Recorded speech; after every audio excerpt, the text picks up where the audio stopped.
What is your name and what is your role at FAB? My name is Philip, and I was the former committee chair for FAB. Right, so what is your role now? I don't have a role at FAB. I attend FAB as a parent. What is your name and what is your role at FAB? So my name is Narelle, and my role at FAB has been multifaceted. So at the moment I am the chair. I'm the chairwoman of FAB at the moment. That's a recent role for me, though I have been secretary. I am also the treasurer. I have been secretary as well. So yeah, at the moment I am the chair. What is your name and what do you do at FAB? I am Graham Ross. I work in the kitchen, basically. That is better. Okay. I work in the kitchen. Right. Basically making teas and coffees and setting up out the snacks and juice for the children of FAB. One of the common misconceptions that I think people have is that they don't realise FAB, Falkirk Autistic Bairns, Yes. let me just say real quick, Yeah. is run by autistic people? Yes. Yes. Right? So people usually assume that it's run by sane people, That's but correct. really it's run by autistic people. And there's a big difference there where I said sane. Yes. Yeah. I think with FAB, obviously it's run by parents or Yeah. guardians of children with autism. Yeah. But there's a lot of people who have become in FAB who have taken a more active role, Yeah. who have autism and can guide and teach and give that support for the younger kids who come through, who have been there and know what it's like for a 10-year-old who can have a meltdown because they've witnessed it or they've been through it before. So I think that's a good thing that there's people who have with autism come and help out and volunteer for us. Yeah. So essentially it's an autistic club run by autistic people. Yeah, but like a mixture. Obviously, you've got you've got the parents who are autistic, but you've got people who are heavily involved who have autism and have been through from a young kid right up to now who have been through FAB and have grown and learned and made their own friends in FAB. So they now become actively involved in trying to use their experiences and making FAB a better place for other young children to come through. Like Graham, Like for Graham, instance. Yeah. like Corny, like yourself, Yes. who have been there, who know that for like my son and his friends that what kind of place it can be, and what kind of place that they want to come to. So that's a good sign. So how would you say FAB is doing currently? I think FAB's doing really well currently. I think we've had a lot of challenges to kind of overcome in the last little while. And I think that we've all really pulled together. There's been a lot of changes, like in the committee, for example, and with our location as well, which can be difficult because obviously we're a charity for autistic children, autistic people who tend to prefer consistency and familiarity. So shifting to a new building, I think, has been quite a challenge for some people. But we've done really, really well. We've got a lot of existing members still coming to FAB, and we've got a lot of new members as well, which is exactly what we kind of want to keep growing things. So yeah, I think FAB's doing really well. What are the changes to FAB that has happened? Where do we start? We have had a shake-up in the entire committee roles. A lot of old members have left. Sandy, if he's still about. And I think he just left again. I think he just left again.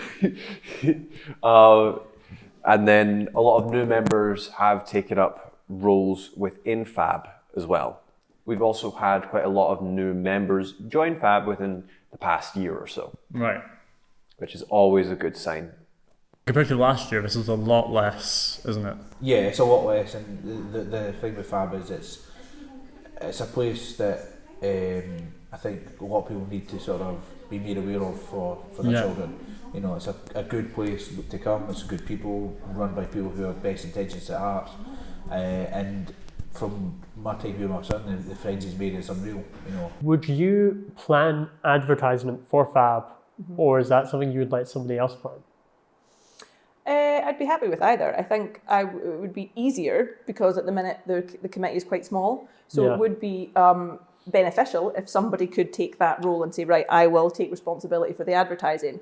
I think one of the difficulties, I know you didn't actually ask me this question, but one of the difficulties is that lots of different people have sort of taken responsibility for lots of different things, and sometimes it's quite hard to unify that and say, okay, so we need this and we need this and we need this. So yeah, it would be great if somebody wanted to volunteer to do the advertising part of it. I know we've got one of the children that comes to our services just now is, a fanatic artist. So it would be great if we were able to get some artistic designs from the kids to put on the poster and like really get them involved in it. And then if someone was able to kind of like had graphic design or software skills, that they could put it all together and make a poster, because I don't have those skills. So yeah, if anybody's looking for some volunteer experience and would like it to be in the sort of advertising, marketing arena, then we would be very, very grateful if somebody wanted to come and help us with that. So how do you need FAB?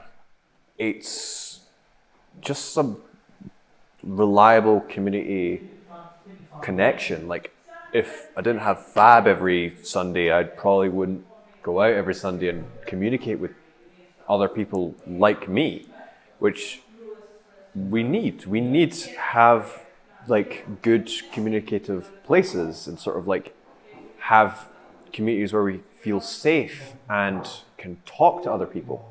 Right. It's not just like for the children, it's for like people like me who can just talk to people, like talk to other autistic people. Obviously the kids need FAB, and that's pretty obvious, right? That's correct, yes. But why would you say that the parents need FAB? FAB, I need it and other parents need it because there's a lot of parents who have got similar problems, kids with similar degrees of autism.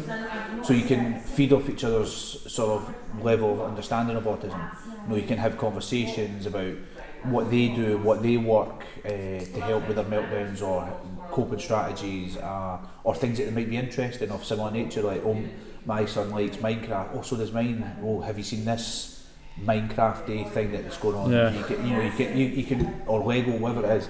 So it's made me appreciate that you can speak to other parents and you can get a level of understanding of everyone's autism, and if you're struggling, there's always a good ear to lend a sort of conversation to. So what do you think is next for Falkirk Autistic Bairns? Falkirk Autistic Bairns, well, hopefully it will be a continuation of the good work that we do. We will continue to provide a safe, supportive space for people to come and socialise and hopefully make, connections and support networks. Hopefully we will broaden our scope and we'll have more people joining us so we can reach more people and help more people, children as well as families.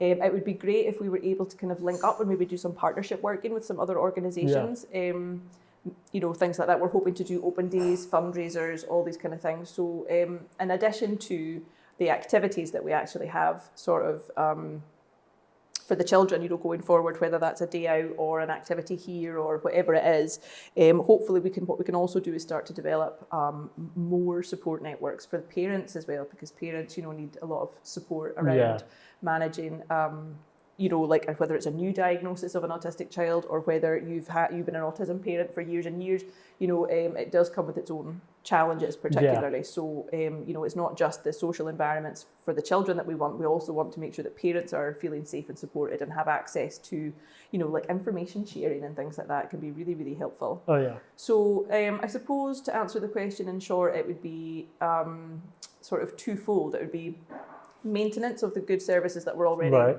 as well as developing so that we can continue to develop them, as well as increase our reach. Okay, now my last question, right, and this is the most important one. What has FAB got planned for the future? Oh, we have several events planned. We, thanks to Conray and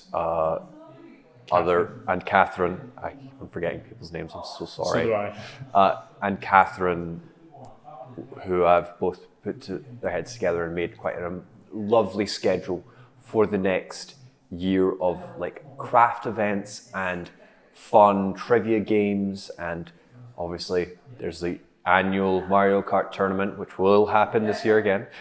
Damn right. Damn right.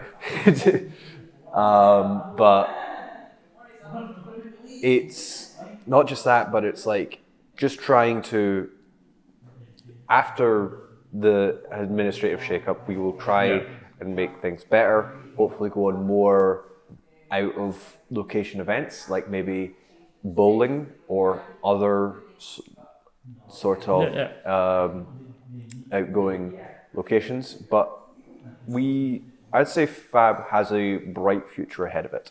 Okay. Well, that was my last question, like I said. So I think we're done here. Cool. Get out of my office. Good.